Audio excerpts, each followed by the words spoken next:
हरे कृष्णा, राधे राधे। आज की वीडियो में हम बात करेंगे श्राद्ध पक्ष के बारे में। देखिए, श्राद्ध बस आने ही वाले हैं। श्राद्ध जो हमारे होते हैं वो हमारे पूर्णिमा से लेके अमावस तक हमारे 15 दिन के श्राद्ध होते हैं। तो उनके बारे में बात करेंगे। श्राद्ध कब से कब तक है हमारे, कब शुरू होंगे, कब ख़त्म होंगे, श्राद्ध में हमें क्या करना चाहिए, क्या नहीं करना चाहिए, श्राद्ध वाले दिन हमें पूजा कैसे करनी है, श्राद्ध से अलग दिन जो होते हैं उनमें हमें कैसे पूजा करनी है, हमें क्या बनाना चाहिए श्राद्ध में, क्या दान करना चाहिए, इन्हीं सब बातों पर आज हम बात करने वाले हैं। तो चलिए वीडियो को शुरू कर लेते हैं। तो सबसे पहले हम देख लेते हैं 2022 में श्राद्ध यानी पितृपक्ष हमारा कब से शुरू है। 2022 में 10 सितंबर से हमारा पितृपक्ष प्रारंभ है और 25 सितंबर तक हमारा पितृपक्ष जो है वो समाप्त हो जाएगा। यानी 25 सितंबर को हमारी अमावस्या हो जाएगी। अमावस्या जो होती है श्राद्ध का आखिरी दिन होता है। उस दिन हम हमारे जितने भी श्राद्ध होते हैं जिनकी भूल चूक होती है, अमावस वाले दिन हम उन सभी पितरों का पितरों के नाम का खाना हम निकालते हैं और ब्राह्मण को देते हैं। तो ये तो हो गई हमारी जानकारी कि श्राद्ध कब से शुरू हैं और कब समाप्त हैं। आइए अब बात कर लेते हैं कि हमें श्राद्ध में क्या क्या नहीं खाना चाहिए। श्राद्ध में देखिए 15 दिन के श्राद्ध होते हैं। 15 दिन के श्राद्धों में हमें प्याज, लहसुन, मांस, अंडा, मछली वगैरह ये सब हमें नहीं खाने चाहिए और हमें नशीली पदार्थों का भी सेवन नहीं करना चाहिए। श्राद्ध में आप बासी भोजन ना खाएं। कोशिश करें कि आप ताज़ा भोजन ही बनाकर उसको ग्रहण करें।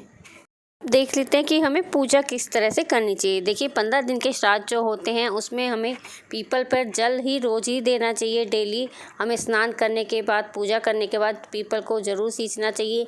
पीपल पे हमारे पितरों का वास रहता है और ख़ासकर पितृपक्ष में तो खासकर पीपल पर जल देना बहुत ही उसका महत्व बताया गया है। और हमें सुबह देखिए, आप कोशिश करें पूरे श्राद्ध आप नहा धोकर ही खाना बनाएं और सबसे पहली रोटी आप गाय की ज़रूर निकालें। एक रोटी उस पर थोड़े से घी लगा के, बिना घी की रोटी नहीं निकालनी है आपको। रोटी बनाकर आपको उस पर घी लगाना है। अगर आपके पास कोई मीठा है तो आप उस पर थोड़ा सा मीठा रख दीजिए, या फिर जो भी आपने सब्ज़ी बनाई है वो सब्ज़ी थोड़ी सी सब्ज़ी रखिए। और अगर आपके पास कुछ भी नहीं है, मान लीजिए सब्ज़ी आपने नहीं बनाई है, जल्दी है, तो आप उस पर 4 दाने चीनी के भी रख सकते हैं या फिर बूरा रख सकते हैं। पानी का छींटा लगा के उसे चुचकार के माथे से लगा के हाथ जोड़ के आप रोज़ डेली 15 दिन गाय को रोटी भी ज़रूर दें। वैसे तो हमें पूरे हर साल मतलब रोज़ ही गाय को रोटी देनी चाहिए।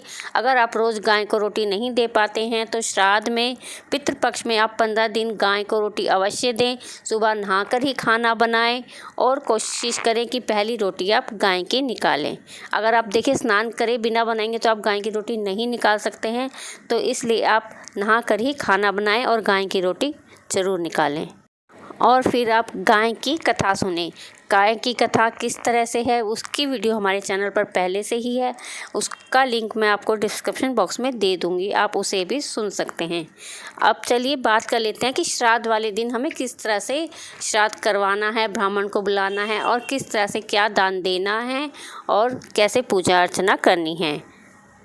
देखिए, श्राद्ध वाले दिन अगर आपके घर में श्राद्ध है तो उस दिन आप सुबह जल्दी उठकर, श्राद्ध जितनी जल्दी हो जाए उतना ही अच्छा होता है। देखिए, देर तक पड़ा हुआ जो श्राद्ध का हम जो खाना बनाते हैं, देर तक हमारी कढ़ाई रखी हुई उस दिन अच्छी नहीं होती है। तो इसलिए आप कोशिश करें कि सुबह जल्दी उठकर आप श्राद्ध का खाना बनाएं। और आप नहाने से पहले, स्नान करने से पहले अपने घर की साफ़ सफाई कर लीजिए। किचन भी बिल्कुल अच्छी तरह से साफ़ कर लीजिए। किचन में एक भी आप झूठा बर्तन ना हो जिस वक्त आप श्राद्ध का खाना बनाएं। ताज़ा पानी भरें और उसके बाद ही आप स्नान करके साफ़ स्वच्छ कपड़े पहन के श्राद्ध का खाना बनाएं। तो उसमें आप जो भी आपको पसंद हो, आपके पितरों को जो पसंद था वो सब्ज़ी आप बना सकते हैं। पूरी बनाए, हलवा, जो मूली का लच्छा वगैरह आप ये सब बना सकते हैं। और कोशिश करें एक मीठा ज़रूर बनाएं। आप 2 बना चाहें तो 2 भी बना सकते हैं, हलवा और खीर दोनों ही बना सकते हैं, नहीं तो आपको एक मीठा ज़रूर बनाना है। और अगर आप मीठे में खीर बना रहे हैं तो कोशिश करें कि खीर आप गाय के दूध से ही बनाएं। आपके घर में अगर किसी जेंट्स का श्राद्ध है तो आप ब्राह्मण को अपने घर पर बुलाएं, और अगर किसी लेडीज़ का श्राद्ध है तो आप ब्राह्मणी को यानी पंतानी को बुलाएं, पंडित या पंतानी। और अगर 2 जनों का है, कई बार हमारे घर में 2 का एक साथ भी हो जाता है, तो आप पंतानी और पंडित जी दोनों को ही बुलाकर उन्हें भोजन कराएं। सबसे पहले पंडित जी से आप संकल्प करवाएं कि आप अपना नाम लेके, पंडित जी संकल्प वगैरह खुद कर देते हैं, सारी भोजन की थाली लगा के उन्हें दें, फिर आप उनसे संकल्प करवाएं। और मैं आपको यहाँ पर ये भी बता दूँ कि अगर आपके वहाँ पर देखिए कोई ब्राह्मण, कोई पंडित नहीं मिलता है, तो आप ये सब खाना बनाकर, जो भी आपने बनाया है, सब आप एक थाली में भोजन लगा के, साथ में दक्षिणा भी रखनी है आपको। दक्षिणा आप जितनी चाहे रख सकते हैं, 11, 21, 51, 101, वो आपकी श्रद्धा है कि आप कितनी दक्षिणा रखते हैं। तो आप दक्षिणा रख के, बिना दक्षिणा के कोई भी दान अधूरा होता है, तो इसलिए दक्षिणा ज़रूर रखें। और साथ में अगर आपके पास कोई फल है तो आप फल भी रख सकते हैं। और अगर आपके घर पे पंडित जी आते हैं भोजन करने के लिए, तो आपको विदा के समय उन्हें आपको दक्षिणा तो देनी ही है, साथ में कोई फल हो तो फल भी दे सकते हैं। और आपको जिसका भी श्राद्ध है उसके वस्त्र भी आपको देने हैं। देखिए, अगर आपके घर में किसी लेडीज़ का श्राद्ध है तो आप साड़ी और ब्लाउज़ ज़रूर दीजिए साथ में, बिना ब्लाउज़ के साड़ी नहीं दी जाती है। तो आपको साड़ी और ब्लाउज़ का पीस उस पर रख के, उस पर दक्षिणा रख के, फल रख के तब आपको देना है। आप चाहें तो मीठा भी आप रख सकते हैं, वो आपकी श्रद्धा है। फिर उसके बाद आपको 2 रोटी कौवे की, 2 रोटी कुत्ते की और 2 रोटी यानी पूरियाँ उस दिन बनती हैं, तो पूरी आपको 2 गाय के लिए पूरी बनानी है। उन सब पे आपने जो जो घर में बनाया है, जो 2 सब्ज़ी बनाई है, 3 सब्ज़ी बनाई है, जो भी मीठा बनाया आपने, रायता बनाया है, लच्छा बनाया है, तो सब आपको थोड़ा थोड़ा उन पूरियों पर रखना है। तब आपको 2 छत पे कौवे को डालनी है, 2 कुत्ते को देनी है और 2 आपको गाय को खिलाकर आनी है। इन सब की भोजन निकालने के बाद पूरी, मतलब पंडित जी भी खा लें, जब आपने गाय, कुत्ते और क्या कहते हैं कौवे की भी आपने रोटी निकाल दी, उसके बाद आपको पीपल में जल देना है। पीपल में जल भी ज़रूर देना है, सूर्य भगवान को अर्घ देना है आपको। और फिर उसके बाद आप सब परिवार भोजन ग्रहण कर सकते हैं। आप लोग भी उसके बाद खाना खा सकते हैं। ये तो हो गई कि आप अगर पंडित जी को घर पर श्राद्ध के लिए बुलाते हैं तो बात उसकी हो गई। तो देखिए, अगर आप चाहे पंडित जी को अपने घर पर बुलाते हैं श्राद्ध के लिए, या फिर आप थाली मंदिर में भिजवाते हैं, तो उसमें आपको दोनों में ही दक्षिणा तो आपको रखनी ही रखनी है, चाहे आप घर पर बुलाएं, चाहे आप मंदिर में थाली देकर आएँ। अब देखिए, बहुत से लोगों को कन्फ्यूज़न रहती है कि श्राद्ध किसे करना चाहिए।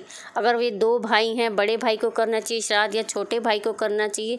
तो देखिए, ऐसा कुछ नहीं है। अगर एक है तो एक भी श्राद्ध करेगा, अगर 2 भाई हैं तो दोनों को ही अपने अपने घर में श्राद्ध करना होगा।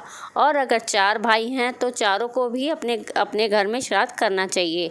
और अगर आप चाहते हैं कि आप सारे मिलके, अगर मान लीजिए आप 4 भाई हैं तो सब एक ही जगह श्राद्ध करना चाहते हैं, तो सब कुछ ना कुछ बनाकर लेकर आए, फिर आप एक ही जगह श्राद्ध भी फिर आप एक ही जगह, एक ही घर में श्राद्ध भी इस तरह से कर सकते हैं। और हाँ, मैं आपको एक बात और बता दूं यहाँ पर, जब भी आप पंडित को अपने घर पर श्राद्ध के लिए बुलाते हैं, तो जाते समय जब आप उन्हें दक्षिणा वगैरह देंगे, तो उनके पैर भी आपको ज़रूर छूने हैं, उनके पैर छूकर आशीर्वाद लेना है।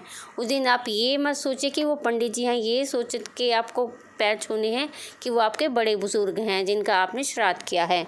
जब हम पंडित ब्राह्मण को भोजन कराते हैं, तो वो भोजन जो है हमारे पितरों को ही जाता है। तो आपको हस्बैंड वाइफ दोनों को ही, पंडित पंडितानी जो भी अपने के घर पे आए हैं, आप दोनों को ही उनके पैर छूने हैं। आपके घर में बच्चे हैं, यानी कि बेटा, आपके अपने बेटे से भी पंडित जी के पैर छुआइए, उनका आशीर्वाद दिलवाइए। और बस इस तरह से आप अपने घर पे श्राद्ध की, इस तरह से आप बड़े ही सरल तरीके से आप श्राद्ध कर सकते हैं आराम से। तो उसमें आपको कोई भी कन्फ्यूज़न नहीं होनी चाहिए। अगर आपको कोई भी इस वीडियो से रिलेटेड क्वेश्चन हो या कोई भी सवाल हो, तो आप मुझे कमेंट बॉक्स में पूछ सकते हैं।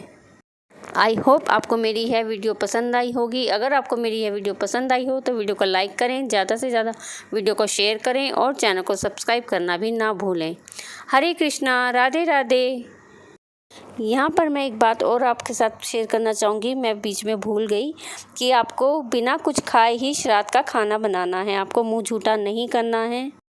आपको, आपके हस्बैंड को कुछ भी खाना नहीं है। हाँ, अगर आप चाहें तो नहाने से पहले आप चाय पी सकते हैं, जिसे हम लोग बेड टी कहते हैं, वो आप पी सकते हैं। उसके साथ आपको बिस्किट वगैरह भी नहीं खाना है, तो इसलिए आप नहाने से पहले चाय पी सकते हैं। हरे कृष्णा, राधे राधे।